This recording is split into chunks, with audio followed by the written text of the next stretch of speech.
Hello and welcome back to the Summer Split of the LPL here in 2018, and we're coming in for our final game of the night here in Shanghai. Hello, hello. My name is Paul, this is Rusty, and we're coming back for this final game. How are you feeling, Rusty? Who's going to take it? I'm feeling good. My cough's finally gone away. I had something in my throat for most of that game. I have my reservations for Rogue Warriors, is what I would say to answer your question, Pulse. I have been a bit more high on SNG Gaming through this set so far. Frankly, their early game has looked outstanding. They've been able to follow that one through with some decent mid games, but they lost team fighting in game number 1. They just didn't really have any. In this second game, they just went hard on lanes. They said, we're not even going to 5v5 team fight. We're changing this draft up. We're getting some team fights through our lanes and just going to skirmish instead. And they just snowballed the heck out of that game. They knew where Doinby was going at every moment on his talent. They caught him out of position with a jungler and a mid laner. They roamed well. They drafted well. They did everything better than Rogue Warriors, frankly, in that game too.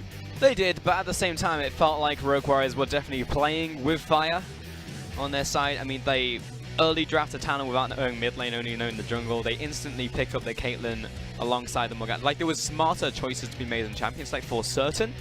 But it also was in-game execution, where I felt like Suning Gaming, and especially Angel, just had their number not only in draft, but throughout the early game. And then if we bring the draft back into it, though, Pulse, and we think about the first game where Rogue Warriors did win, Suning Gaming still won the early game. You know, even when it's a full 100% draft from Rogue Warriors, still won the early game. Solo kill in mid lane, 2v2 was doing well. Hacker is still playing very well. And that's something that has continued through from the start of the split to now. And I mean, coming into this third game, I'm curious to see what do Rogue Warriors do when it's all battle stations now 1-1 in a series. I'm just saying, if Suning Gaming win this game, then Suning Gaming greater than Rogue Warriors, greater than Kingzone. Yeah. Best team in the world. Best team in the world, Suning Gaming. It's a possibility. Well, for now, though, they're going to take away the Eclair, the Camille, and the Nocturne Suning Gaming off, as Rogue Warriors would be back onto the red. It will be the classic Aatrox on red side, plus Rakan and Swain with a first pick of Talia. So that is how the cookie crumbles. Yeah, Kled, Camille, Nocturne does leave open Talia. Same thing on the other side. Rakan, a target ban from Yoon. So that does leave open that Talia. And now does Flawless just say, Xin Zhao is the future. Give me that champion, because Hacker has increased that win rate. What? With that last game. And of course, if you don't know Flawless, know that he's a Lee Sin main. This is surprising to see picked first, but it is good. It is good because it's Flawless. If you're Flawless or Kled, I'll give you a free pass on no matter when you want to pick up Lee Sin. But it was also first picked, and that also just makes me tremble just a little. My brain trembles because Rogue Warriors, I mean, last time they picked up the Talon, they picked up the Caitlyn, they picked up comfort picks, and it didn't work out for them because it affected their draft. Now in this second game, or the third game, I should say, I want to see Rogue Warriors actually be smart with their comfort picks, as they'll also pick up the Shen. And I think the Shen is what makes it smart already, right? So it's not a Nocturne that goes into the backline and dives, but it is safety for the Shen to, for the Lee Sin to engage. The Shen provides that. It also provides the potential for a mage in the bottom lane again. So I really like the Shen as the second rotation here. Not only does it take it away from Suning Gaming, it provides so much wealth in the draft phase for you. Come on. Hovered over the pike. I want it. It was a Zoe once again for Angel, however, liked it in game 1, found the solo kill into Doinby. Second game was also equally as good as the Lissandra coming in there as well, but it will in the end be a Tahm Kench down to Yoon in the bottom lane. He will be able to protect Fury no matter what he goes for, whether it's an Ashe, a Kai'Sa, or whatever type of carry he wants to go to. We've seen some decent Tahm Kench performances today, to be honest with you, as the Mundo also gets locked in here. Presumably for Mouse, never discount Doinby as the kind of player that would find a way, but it is a Zoe, so it's very, very unlikely in this particular game. He's the type of guy who will fit the square into the circle hole. He always make it happen. Yep. Darius is going to be the ban out there towards Suning. Definitely something you want to take away from A, Xiao Ao, but also, you know, when you're playing into multiple tanks. Yeah, when you pick the Mundo, you can go Darius, Tahm Kench. Sorry, not Tahm Kench, Gangplank. Those are the two champions you might ban from Xiao Ao. In saying that, he had a very good Jarvan, and there's a chance that they respect that in the second ban phase here. So we'll see where they go, Rogue Warriors. You cannot ban out Xiao Ao's champion pool, but you can ban out things that may ruin your compositional strengths. Yep. Galio will be the ban out there against Doinby from Suning Gaming, and it will be also a Gangplank to round this one out. So we're calling a parlay to that one. And Suning Gaming, final ban for them. Going to be another mid lane ban. Well, what crazy stuff has Doinby pulled out in the past? I mean, Ryze is the other ban that they may even consider in this one. Maybe don't want to play against the Talon again, though they handled it pretty well in the first game. For the Zoe, though? Locked in. I don't know if Domi plays Yasuo, but Yasuo is usually the traditional pick into the Zoe if you need physical damage in the mid lane, but we haven't seen it. In saying that, the Rise will be removed, and it's one of those picks that Doinby is known for. He's got the Lulu, he's got the Karma, he had the Rise. Those were his 3 picks for all of the Spring Split. And he's since diversified into Bruisers, but go back to Mages, that's where he'll look. Now there's a Hover Evolution, and there's a Lock-in Evolution for Rogue Warriors. It could go to the mid lane, but I'm expecting SMLZ to take it. Yeah, for me, this is one of those moments where like you see Illusion, I would love to see a Soraka go with it, but I can't really see them picking a Soraka unless they do something real wonky with the rest of their draft. True. So it should be a Shen Lucian together in that bottom lane. High kill threat as a duo, but it's against the Tahm Kench, so that kill threat is very difficult to actually secure kills with. And then it would also make sense at the very end for Doinby to find another supportive pick. Maybe a Lulu again. Maybe we find the same matchup in the first game. Or maybe the Karma, exactly. One of those 2 picks would be very likely coming out of Rogue Warriors here for the final pickup. And again, just go back to game 1, you know, it's like SMLZ's performing well today. Just shove everything over to him in terms of the gold and how we're going to protect him. We've got a massive tank line in front of him anyways, so a supportive champion from Doinby would not go amiss, for certain. And I think Varys was also pick up. Sorry, Rusty. For what it's worth here, Karma and Lulu both being options. I think Lulu's better into Zoe. It's easier to trade with her, but Karma is just generally a stronger champion. As, you know, things happen. We'll let the hovers actually subside into picks. For sure, Varys was pick up from Suning Gaming, followed by Cho'Gath into the top lane, and it is just the Lulu in the end. We saw this in our first game of this set. So very similar composition just to game 1, to be honest, from Rogue Warriors, with Lee Sin thrown in for good measure. Yeah, now Lulu can trade through minion waves, which is, I think, something that, you know, Karma can't do as effectively. And I think that's why Lulu may be a better option here. Both do a similar thing in that they shield and protect their carries, and that they can do that to all of their carries. But with a Lulu locked in, a little bit better trade patterns in that middle lane. Though, Doinby also got solo killed against Angel last time we saw this matchup in game 1. True. So that lingering concern will be there. But once you hit late game, Mundo Lulu, Lulu Lucian, all very strong duos. There's also opportunities in skirmishes to find a Lulu ult onto Lee Sin as well. When he jumps in, finds a triple knockup. It's always something to be thoughtful of. So yeah, I mean, I like the composition from Rogue Warriors, of course. Back over to Suning though, we've got the Zoe once again. I thought that was a great performance individually coming out of Angel in his very first game in the LPL earlier in this set. He got the solo kill against Doinby, as we keep saying, so that was great. Jungle gonna have the tempo in the form of Talia. Now Cho'Gath is, you know, big old tank in the top lane, so we're not gonna see another carry from Xiao Ao. That is important to note, but there's also more power into the bottom lane as well at that. Definitely the case. I mean, for Suning Gaming, with their finished team composition, Xiao Ao may not be able to hard carry, still can kill you with that Cho'Gath. So that's always the threat that you have to consider when it's a Lucian trying to do the bulk of the damage. But Mundo is still going to be a very indomitable top laner to deal with on the opposite side. I'm curious to see where they go and how they play this one out. Varys, to me, is the MVP. You've got the Grievous Wounds, the tank shredding as well from the build, and more often than not, Varys is going AD again.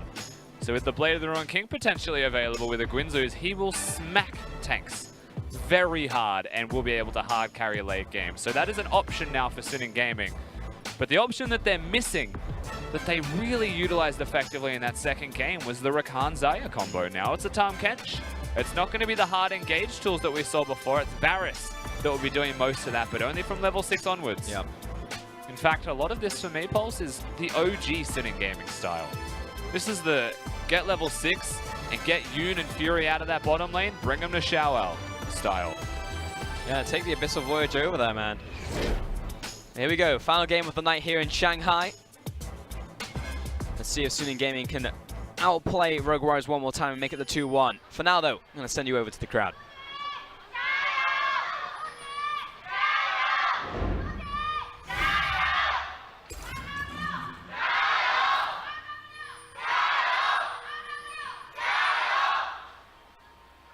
Now, I've been thinking all night whether that sign is backwards, in which case it would be SMLZ.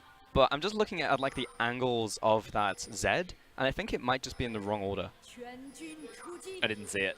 I've seen it like 3 times no now. idea. It says SMLZ.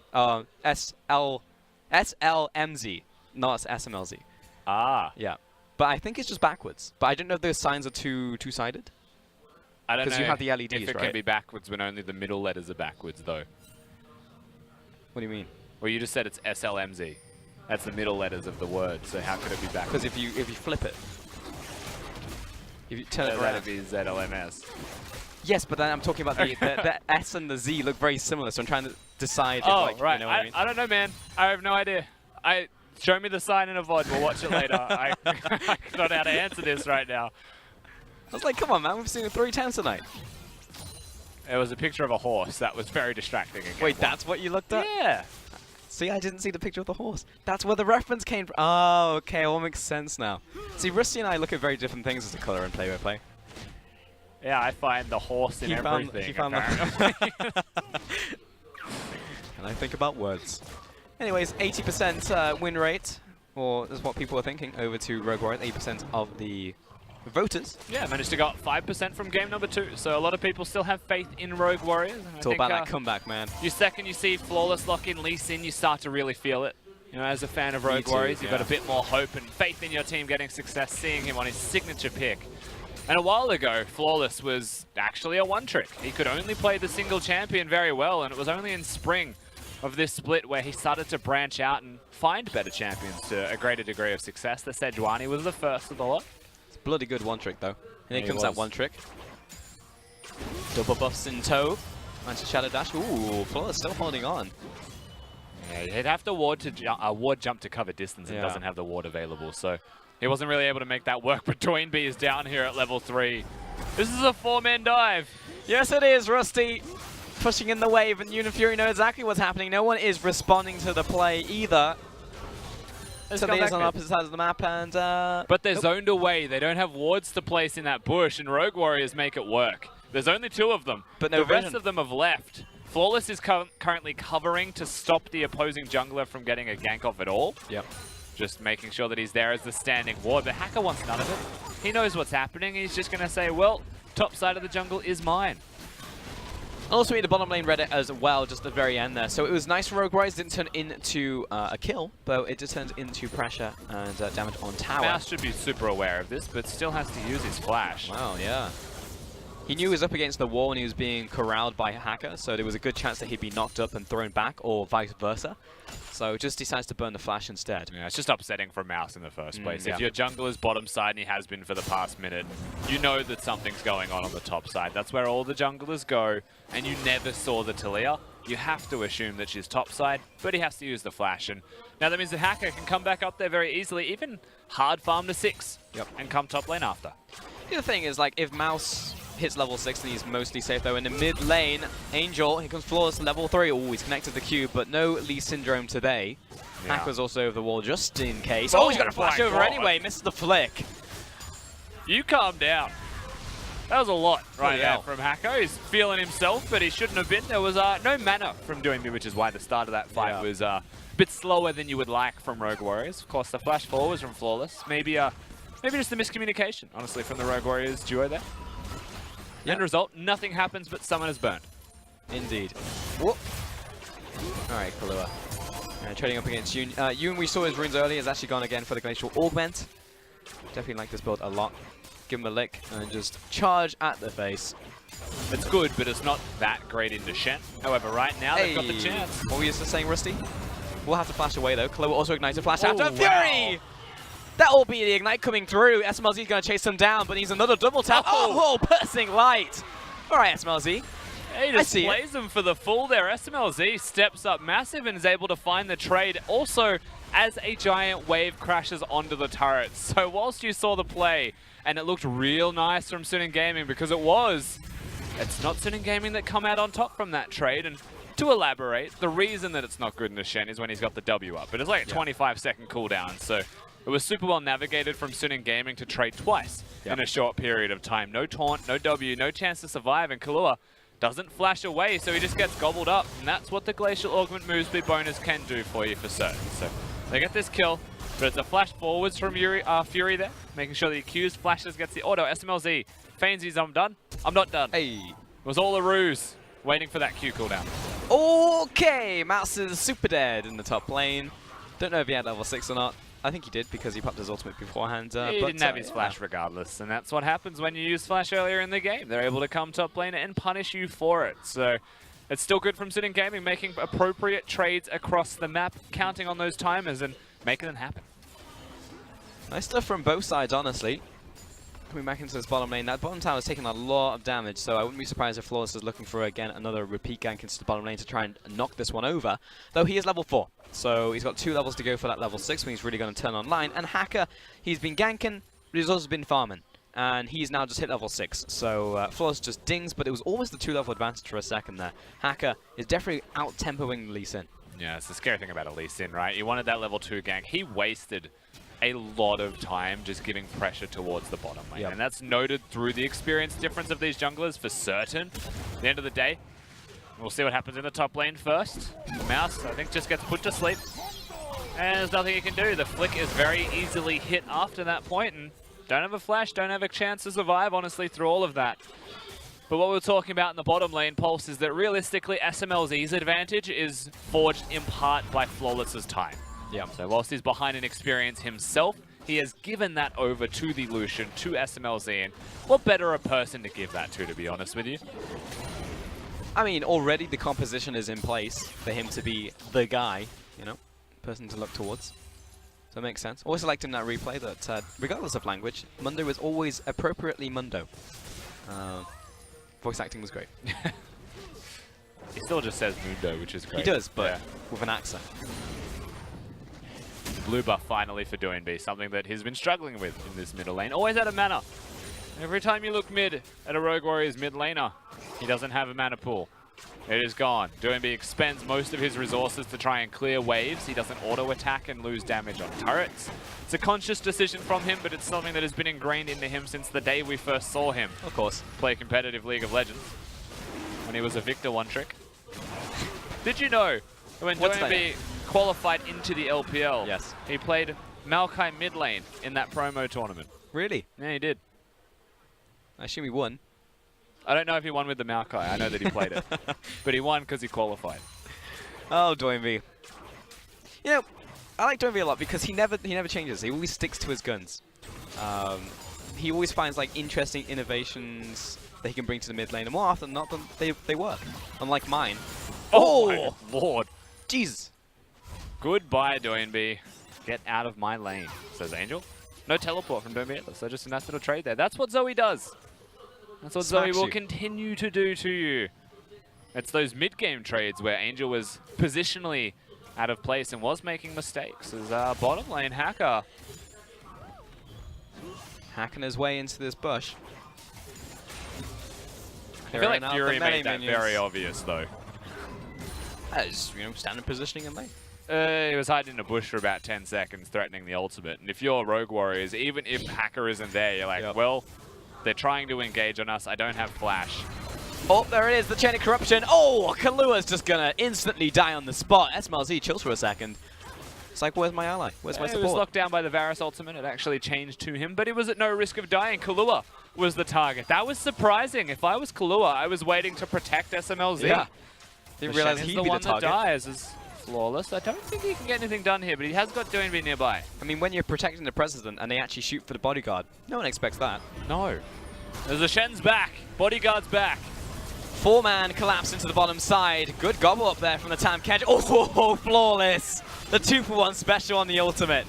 Wow, just kicks in the Tam Kench, who has a Varus inside the body, and Fury doesn't feel too good about that one. Yoon had the flash, but he was taunted, so that was very well done by Rogue Warriors. And that's the immediate counterplay. You're looking at it like Suning Gaming, doing really good things, making great plays happen. And then no more than 5 seconds later is a Lee Sin coming in with a Shen on top of him that you've just killed to come and take your life in response. And they get so much more from it at Rogue Warriors. It's just stock standard them. And frankly, you see plays like that happen from Lee Sin's and you're just like, oh, that was convenient. But you know it's Flawless's Lee Sin, so that was planned. He saw all of that happen, and in that moment he knew exactly what was going on. It's like, here it is. Here's the Dragon's Rage. And finds it, locks them both down. It's just fantastic stuff coming out from Rogue Warriors, and this is one of the comfort picks that I really always will give a pass to. You know, I said it in Champion Select, but like when we see like the SMLZ Caitlyn come out, and it's like, okay, but you see like the Lee Sin come out regardless of meta, and you know you're going to see something special in the game. It's like Uzi picking Vayne, you know? Exactly. Like no one else could pick Vayne, but when Uzi does, you're like, oh my god, it's Vayne. Yep. And you get excited for it. And he goes top lane against Mundo. I mean, it's still won. Oh, it's still great, yeah, he crushed the point, matchup, but I wanted to see it into Draven, man. I just wanted to see Jackie Love against That's what everyone wanted to see. Would have been exciting. Nonetheless, I didn't want to watch Uzi lose the matchup. He chose to win the game instead, and I respect it. SMLZ has been the biggest winner whilst we speak about AD carry so far. 3-0. Yeah, he's big. It's a big old Lucian. Also had the QSS on that one. Doinby blocked part of this, but set to sleep. Yeah, he has to cleanse out of that one. A follow through on that with a second paddle star. Could have been lights out for Doinby, or at the very least a flash or an ultimate, so makes sense to burn the lesser of the three. Control still belonging to Sin Gaming through the top side river though, whilst they have a big Lucian Rogue Warriors. It's not big enough to control the map just yet. Need to translate something a little bit further. Maybe wait for some cooldown. Flawless has got his ult up. Also just testing his power level. I know you like top lane matchups, but this is not one that particularly excites me. I mean, Mouse just knows that in a prolonged trade he's able to beat down the Cho'Gath because of the % damage into the Cho'Gath right now, plus he's got a completed item in the form of Spirit Visit and the ultimate, so in a prolonged trade he will be able to chase him down the lane without the tower, but Xiao Ao respects that and has to back away. I mean, most Cho'Gaths just are happy to trade with you in a wave, but this is not going to be ideal for him. Who is it? We don't know yet. Oh, it's SMLZ. Yeah, it's literally everybody. So Xiao Ao's on the run. He's probably just going to get as much farm as he can. This will be his last meal of a... Oh no, he doesn't even get them. That feels bad. Oh, he found two. That was a kind of crummy last meal. Feels bad. Turret's still being traded on the opposite side though. Sin Gaming know exactly what they should be doing in response to that. And Rogue Warriors, they don't have the outer turret to take. They're actually threatening the inner turret. So they've gone one step further. But when we mention one step further, I'm pretty sure that Sin Gaming are still the winners here. Feels like that is the case. Herald has been picked up and so to Hacker. But again, we've had so many back and forth trades in the early game where it's just like, it's been slight advances to either side, but it has been either side. It's not just been like one team gradually getting ahead. Like both teams have been picking up advantages. Once one's in tower. Oh, Herald. That's why the QSS came in second there from SMLZ. But it's also that fact, the fact that you know, Cleanse has to be picked up by Doinby. QSS picked up by SMLZ as well, just because of Angel's picking the mid lane. It feels like just by proxy of his picks that he's had in this one, he's been doing more for Sin Gaming. Exactly, yeah. I mean, when your mid laner can only play the Aurelia, you find yourself locked into certain compositions and certain styles. So absolutely, having Angel play, he's actually looked quite good at moments, and he's just looked young at moments. Yeah. So those are things that can be fixed and can be trained, and he can be taught how to be better. That's a promising start here for Sin Gaming. The concern is it's the world split, so they might have wanted him sooner. But they had to make do with what they have. The times that they've got no Knight available. Yep. Super tragic for them. Diamond in the rough for certain. So yeah, of course you would like to train them over this spring split. But that being said, you look towards Fen, and while people don't realize that he's a one-trick, he's really, really good and will win games for you. Like, his mechanics are nothing to sniff at for certain. He's nutty. So you give him that champion, he carries. Yep. Definitely someone you want to have in your back pocket. That's a Storm Razor rush from this Varus also, and we are seeing so much more Storm Razor being rushed. It's a strong item, don't get me wrong. It's got AD and attack speed in a single item, so the first item goes, it's very powerful. For a Varus to be rushing it over something like a Blade of the Ruined King or a Guinzu's Rage Blade is very peculiar, however.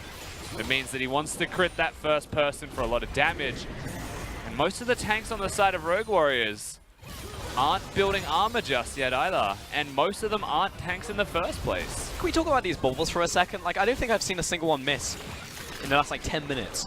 It's either being a summoner, someone having to back away, pressure in the mid lane, opening up for Herald. Like, Angel is just not missing a beat. Absolutely. I mean, for what it's worth, Angel is a very strong mechanical player, is what we have noted from this series. And, you know, you'll see the bubbles connect, you'll see the Qs hit, you'll see the mastery of the champion there. What you're looking at with Angel is the mistakes in positioning, is in the timing, maybe in the communication with the rest of his team. And that's where things tend to go awry for them, is currently, and so far, so good. That's Mouse coming in though. That's, I'm gonna say it's a bit deep of a flank. But is it gonna be a mouse trap? That is the question. Oh, probably not, as the bubble has just landed onto Flawless. It's a big Krug. That's all they get for that teleport. Cho'Gath, meanwhile, has got teleport available and is on the top side of the map. Love and life. Yeah, so get another win for the side of Sin Gaming, as Rogue Warriors are trying very hard to force things, but they don't have the knowledge. Mouse is like, well, that tickled. He's going to walk it out. Can you not? Just being a pest right there, Angel. Top side, Cho'Gath is pushing in. Kaloa steps into top lane, thinks about being a top lane for a second.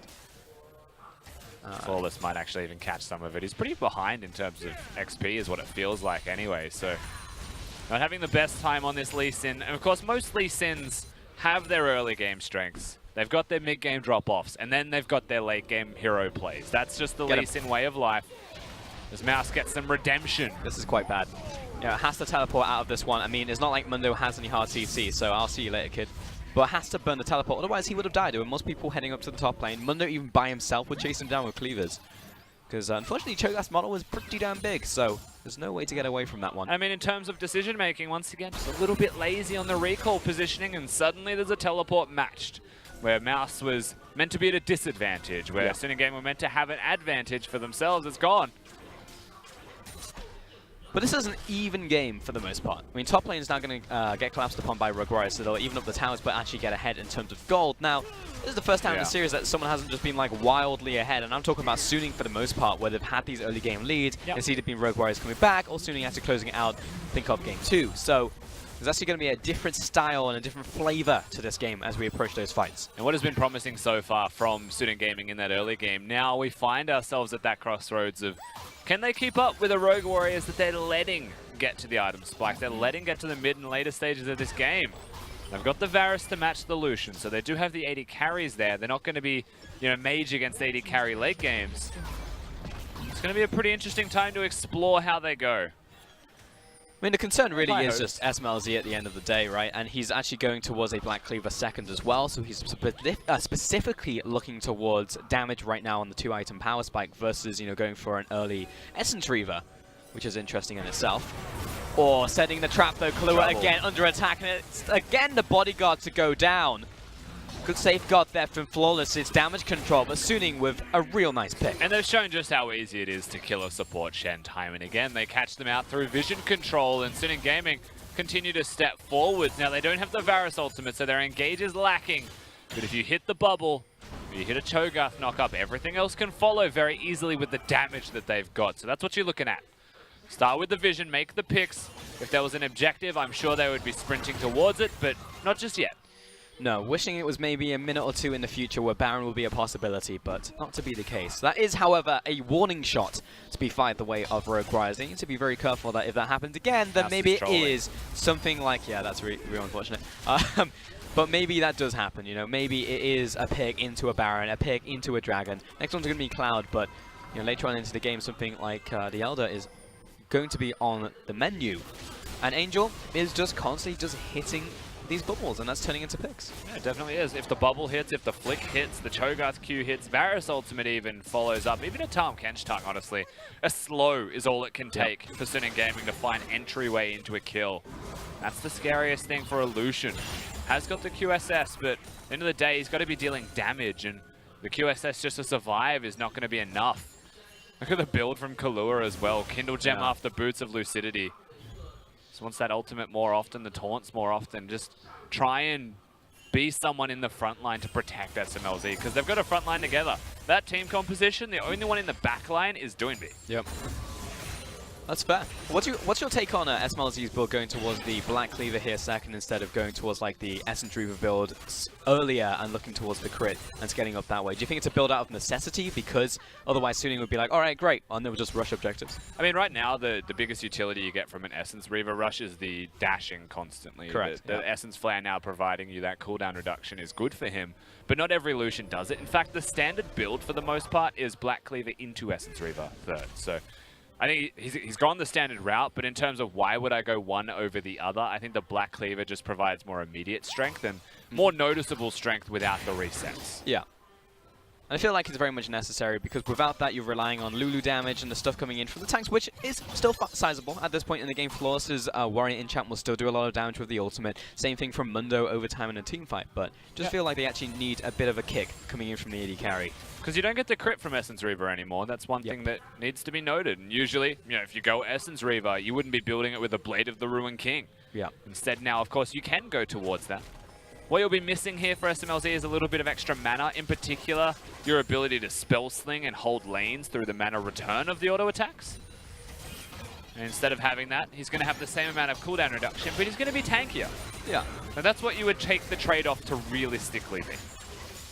Is that, and also, like, are you looking to spike on two 2 items, 3 or 4, right? And each build has a slightly small difference to it.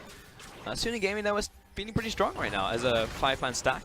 And take out the crab, going to take up the dragon. I mean, it's a cloud dragon, so Roguers are going to be like, okay, well, we'll trade this probably for control over the Baron area. Yeah. We'll send Doinby up there, place down a couple of wards.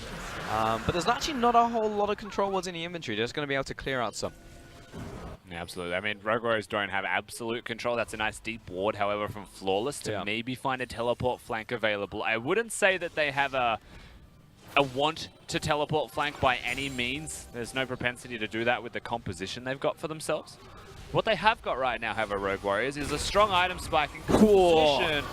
That chain of corruption right down onto Flawless. He goes into the perfect time. He jumps over the wall, but he's put to sleep. Here comes SMLZ by himself with Kahlua on top of him. The deep teleport. There it is. Out from Flawless and into Mouse. He'll follow through. The team fight is split up. And Yoon! Phil flashes into that wall. Hacker goes down. It will be a second onto Fury. Big play from Rogue Warriors. And 1 ward is all it takes for Rogue Warriors, and it starts with Flawless being caught. We mentioned the item spikes they've got. Well, they also had 3 stopwatches. Flawless was one of those members, and whilst they thought they had him caught out of position, they didn't find the fight thereafter. Xiaoao can't teleport in, cancels it. Baron secured, team fight 1. Rogue Warriors from an even game start that snowball. Good stuff coming in from Rogue Warriors, and part of it was based on that Flawless ward coming in the backside, allowing Mouse to teleport into that one, closing around and creating a real mouse trap. Even rushing Gaming. Guardian Angel now is Flawless after that team fight victory, so knows what the state of the game is and what he needs to do. Perfect timing on the perfect timing.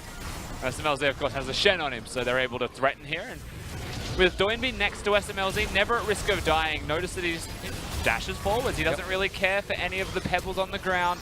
And Yoon, the flash, whilst it failed, was in an attempt to save the Talia if possible. So, not going to get him. They're going to get the fight. Rogue Warriors now with the potential to snowball this game out. And that's what you want to see. I mean, it's the classic Rogue Warriors mid-game team fight that they just win and then they run away with the game. You see it a million times over. Internationally, domestically, it's whatever. It's the Rogue Warriors special.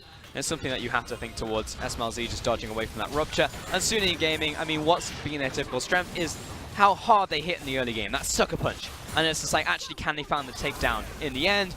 Often no, second game yes, and it was a fantastic improvement from that first game, but right here, right now, this is where Rogue Warriors shine. The second game was a resounding yes at that as well, but in this one it's a Tahm Kench, it's not an engaging support, and I think that was the biggest difference that's now noticeable throughout this one. When you're looking at the team compositions, it is important to point out that Fury will be a lot of the physical damage.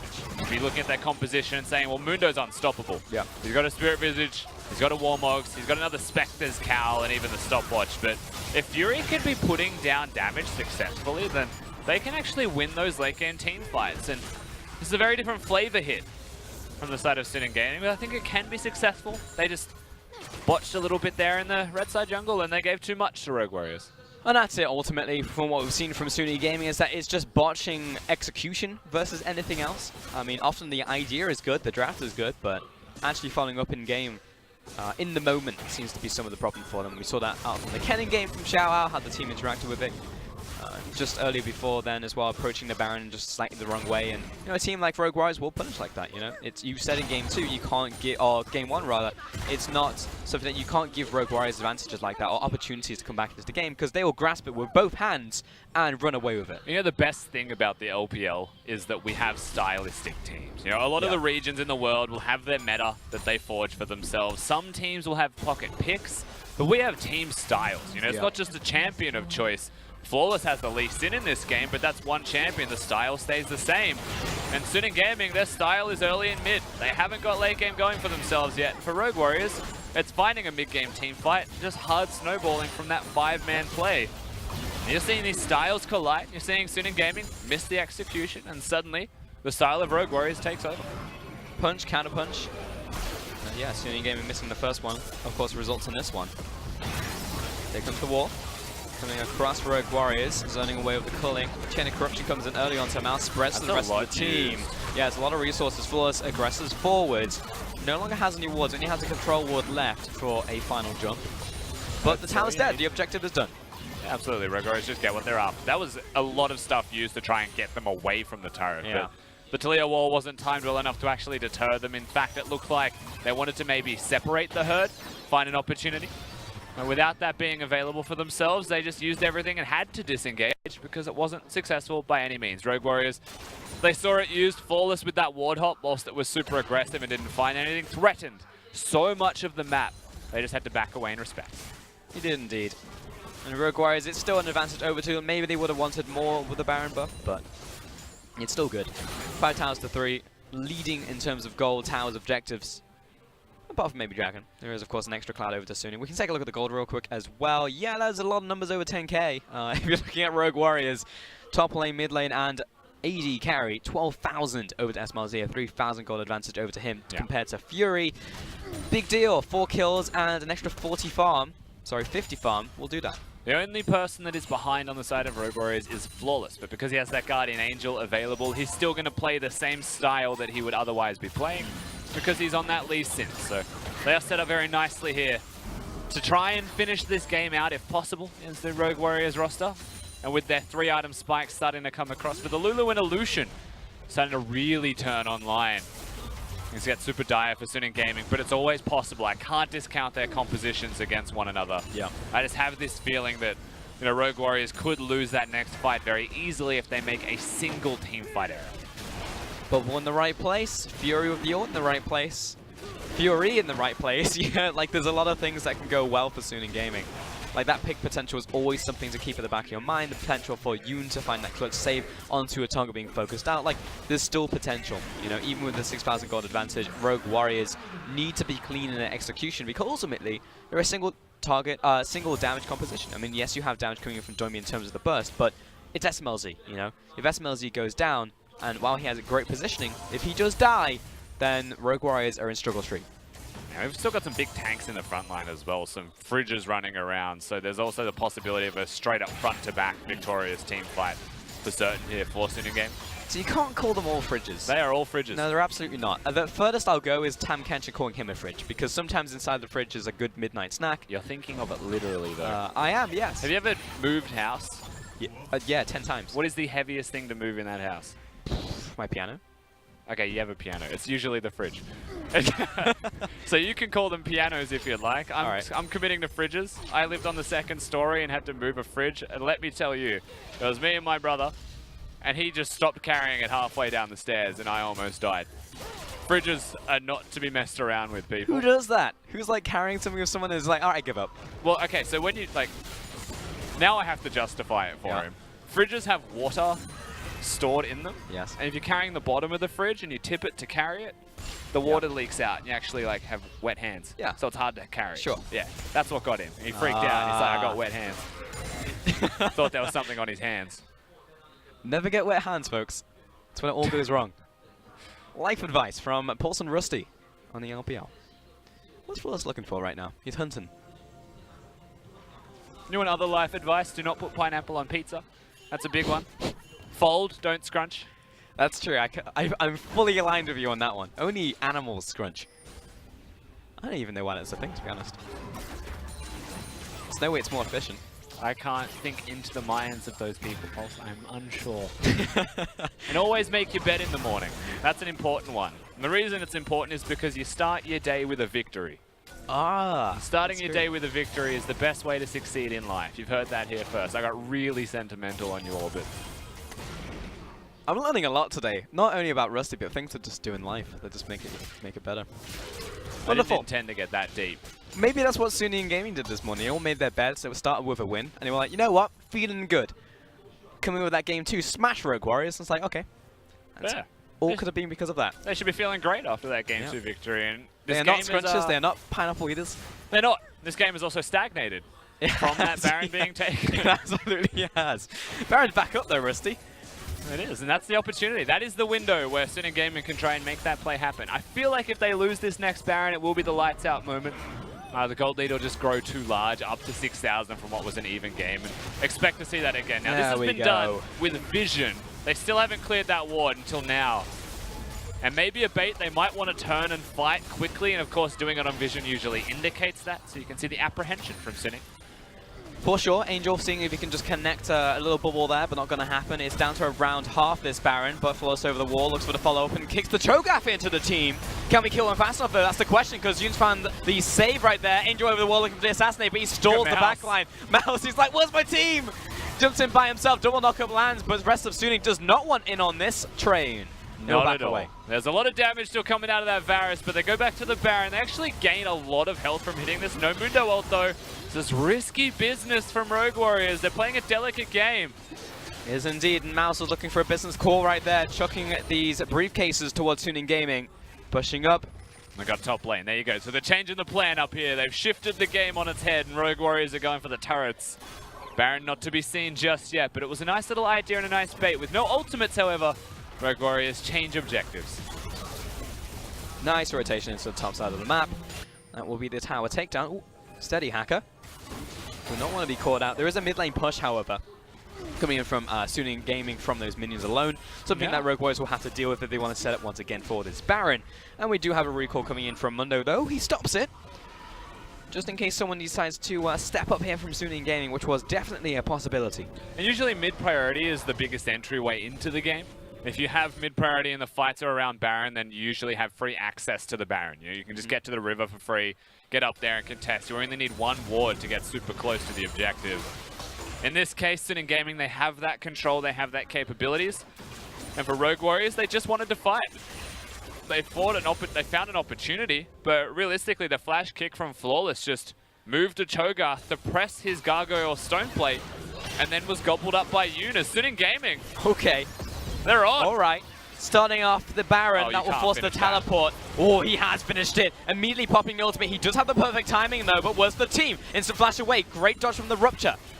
Now following through, Kalo on the backside. The rest of Rogue Warriors a long distance away, though. Oh, Angel.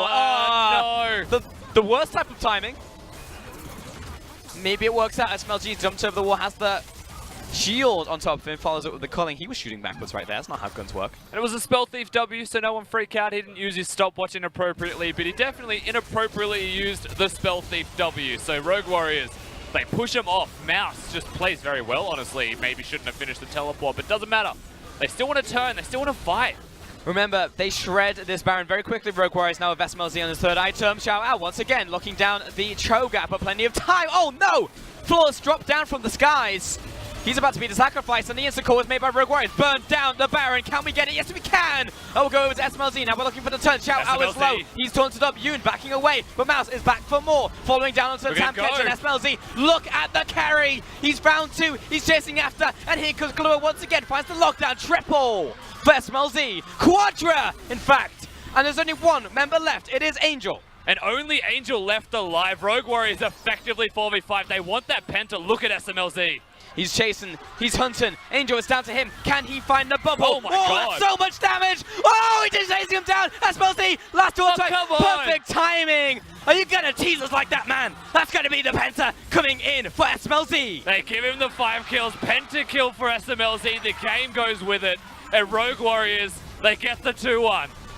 Rogue Warriors coming out here, 35 minutes. A bit of a struggle around the mid game, but Rogue Warriors, super carry join B or just straight super team? You tell me. That's the win on the day coming in for Rogue Warriors. And SMLZ, when he gets Lucian, is a force to be reckoned with. You can see how excited he is after getting a pentakill right now. Absolutely elated. 5 kills for him. It's actually 9 in the end. 9-0 was the end score of the Lucian. Doesn't even die. Rogue Warriors, you saw him at Rift Rivals, you saw the bruises being played by Doomb. Well, he can also play the Lulu. He can also support what is super carry SMLZ. Feels good, man.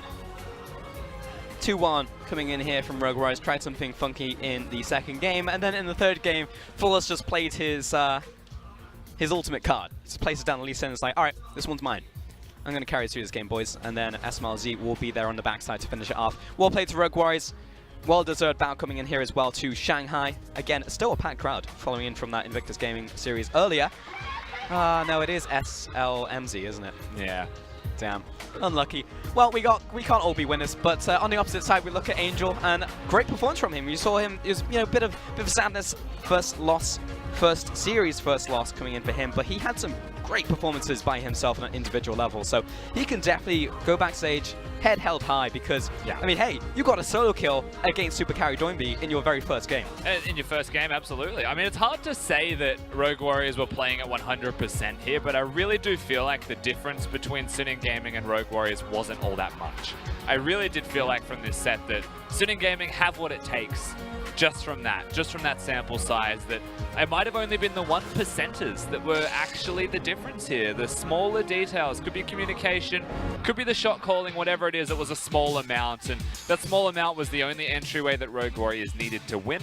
That was, they took it, they ran with it, SMLZ gets a pentakill, the game is over. But for a lot of this game, could have been close. Game 2, you saw exactly what Suning Gaming can do. I want to talk about Suning Gaming just for a little bit longer because honestly, they're stylistically, because we're talking about team styles, I think that their style specifically hitting hard in the early game, and if they play like game 2 and they actually have a step 2, which is close, they can destroy most of the league, honestly. If you look at people who stumble in the early game, teams who stumble around the mid game, and if Suning Gaming just come in hard every single time, and we know they do, but also able to close, they will firmly secure themselves to be top 3, top 4, whatever within their conference. You know, that is their way in. So they just need to replicate their success and how they played out game 2. That is how Suning Gaming get better and stay better. Yeah, absolutely. I mean, Suning Gaming currently a middle of the pack team with a lot of potential to reach above and beyond where they currently are. That's the thing that you have to look at with Suning Gaming and JD Gaming, the two teams that are the upstarts that are really rising amongst the ranks and trying to compete with the likes of Rogue Warriors, IG, EDG, and RNG that are currently holding the top spot. For sure. I mean, you look towards Suning Gaming as well, and a team who, I mean, are able to punch above their weight, but they do it more consistently. They become very much like a gatekeeper benchmark team versus someone who is like a JD, who would just randomly beat RNG for some reason and randomly beat a top team, whereas in the bottom side of the map, then of the table rather, then maybe they aren't able to win. I mean, it's consistently good in the early game from Suning Gaming. I'm looking at Angel and I'm hoping that he finds himself some extra consistency and communication with the team, because I really, from one set, I feel like he has what it takes. For sure, he definitely looks like a diamond in the rough. For now though, that's going to do it for us. We are going to send it back to the analyst desk, take a look at the series and close out the day. Thank you guys, and a good cast on the day, and Mr. Destructoid coming out from Rogue Warriors, Raz, with the second pentakill of this split of the LPL. Fantastic to see him. Gets the Lulution, and he runs rampant. That's just ridiculous to see.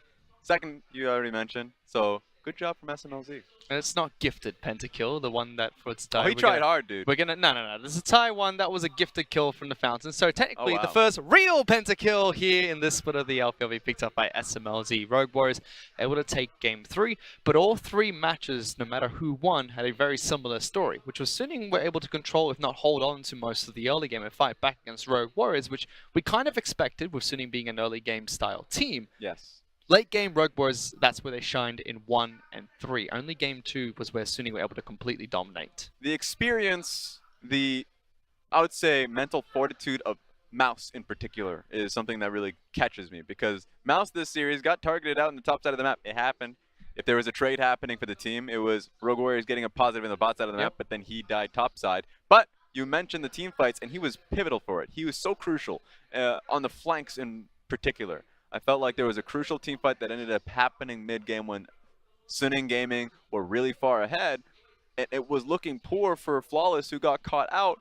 But at the end of the day, Rogue Warriors were there for him. And then the flank coming through, apparently Suning Gaming going to the back, having to check wards and saying, well, now we just have to keep extra focus on vision control because they got hurt. Let's start on in on Mouse, because he played Dr. Mundo in the top lane, a champion who can be dove quite heavily, especially before level 6. Cho'Gath played into it, so Cho'Gath's going to have the pushing power and has an execute on his ultimate, does true damage. On top of that, they made reoccurring trips to the top lane to lock down Mouse. And you said that he's a resilient player. It showed. I mean, Flawless got caught out at Baron. Mouse was able to find a good flanking teleport after Flawless used stopwatch, and it led to Rogue Warriors picking up a team fight at that Baron pit, which eventually swung the game in their favor. That was the crucial victory, because remember what the composition of what Rogue Warriors is supposed to do is play around Lucian.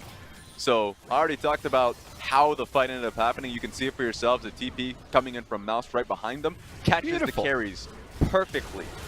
Complete disarray from Suning from that alone, and the result is not just the flash from Tom Kench, but the Baron follow up. The mid lane towers are going down.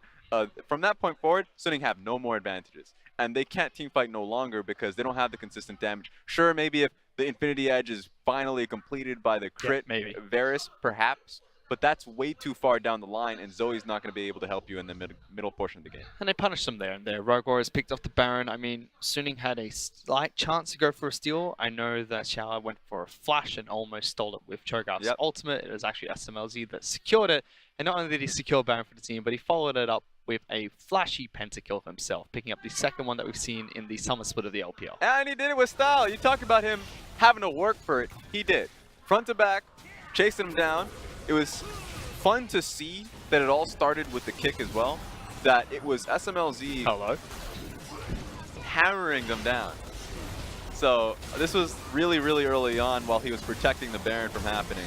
And so great stuff coming in from SMLZ from start to finish.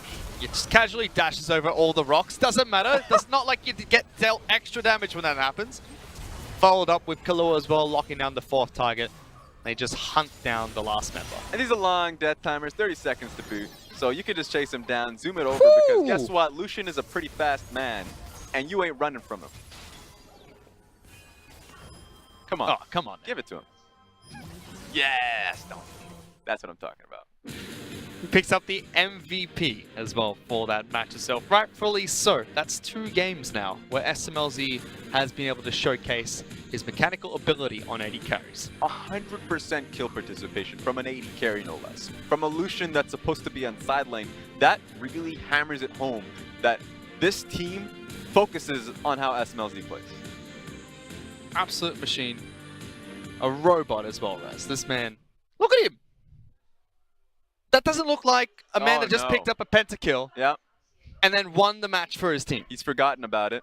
That's just how life is. You would call him a robot. Rusty would call him a fridge. He was definitely having a really damn good day. Having a great week if you're counting in Rift rivals as well. So far, SMLZ has been performing on par with the best of them. I know we say top 2, top 3 putting in iBoy and Uzi of AD carries in the LPL, and he just keeps on rising. So I know Uzi ain't playing for a little bit, and it seems like there's going to be somebody taking over that vacant throne for a little bit in the AD carry position. Yeah, he can be the top dog for now. We'll just give it to SMLZ, best AD carry in the league at the moment. Only has to fight against iBoy. They might even get their match, you know, eventually. That rematch when they go back into intra-conference. BDG able to pick up that victory. But with Rogue Warriors picking up the 2-1 here over Suning, we can take a look at how the LPL currently stands. We're only 2 days into cross-conference, so not too much has changed. And the most important thing is, remember, cross-conference means a lot. BLG picked up a win yesterday. Suning Gaming lost today. That means the 4th place spot that we were basically handing to Suning Gaming is under attack. BLG is coming. And it's also important for those top teams. Like Rogue Warriors, they can't drop games to Suning. It's important for Suning to try and pick up the points so they can get further and further away from BLG, like you mentioned. But Rogue Warriors, RNG, IG, EDG, even Jingdong, they can't drop points at the moment because during cross-conference where they need to solidify themselves in the rankings and pick up a top finish to try and get those buys, especially for these 4 new teams, the Rift Rivals representatives, will should be the matches of the week that we'll have during cross-conference, starting with tomorrow's game. That'll be EDG taking on RNG. Yeah, these marquee matchups are where you would expect real differences to be made in the top seeds for their conferences. So when you go back into their inter-conference play, you would start to understand or believe that, oh, you know what, RNG is expected to take first in their specific region in the Eastern Conference. But you find that out, that really gets revealed from watching these marquee matchups. So once they come by, the most important one coming up ahead, RNG versus EDG, that's going to be sick. That's going to be tomorrow. Soon. Boom. And we can take a look at tomorrow's match as well, because not only is there the match of the week, which is RNG taking on EDG, we also have some other titles being contended for, which is Jindon taking on WE, as well as Vici against OMG.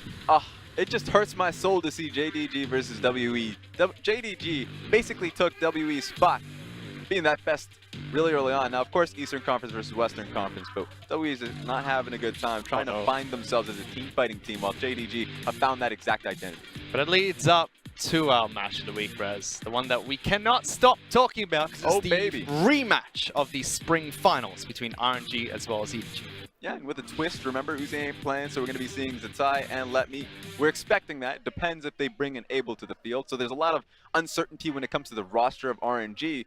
But one thing is for certain, blood's going to be spilled. It's going to happen. I ain't saying who. Well, I already asked you earlier, Raz, do you think it's going to be Haro or Clearlove playing in the jungle for EDG? So I have a question that Rusty was talking about on the desk yesterday, because currently going into international events, you can only bring one substitute with you. Rusty and I both are of the opinion that hopefully it could be 7 in the future, because there are teams like RNG that make a case for it. They've been subbing out their top laners between Zatai as well as Let Me, and their junglers between Caster as well as MLXG. Has that top lane spot become more important now? Because now we see teams like Fnatic and even RNG rotating top laners into different positions. It just depends on the style. Currently, I think Let Me is too similar to Zatai. I think Zatai has been someone who's came into the team being able to play carries as well as tanks. Let Me, he's fine on carries as well. I think he's actually a fairly strong carry player. So Let Me's just grown into being such a strong top laner for the league. So I'd much rather swap in MLXG and Karsa if it's just 6. But yeah, I agree with you. We should have 7 players internationally. But that's just how life rolls. Well, we probably won't see Uzi play tomorrow, for he is currently nursing a reoccurring shoulder injury. We hope that he can recover as soon as possible, but it's still going to be a big match that starts at 7 o'clock Beijing time. Our first game, however, will start at 2 o'clock Beijing time, so be sure to tune in for that. With that, however, that's the end of our broadcast tonight. All we have left to do is thank our entire production team, our shoutcasters on the day, as well as our resident analyst, Brento Raz Muhammad. We want to wish all of you in Twitch chat a happy spamming of Doritos and good night.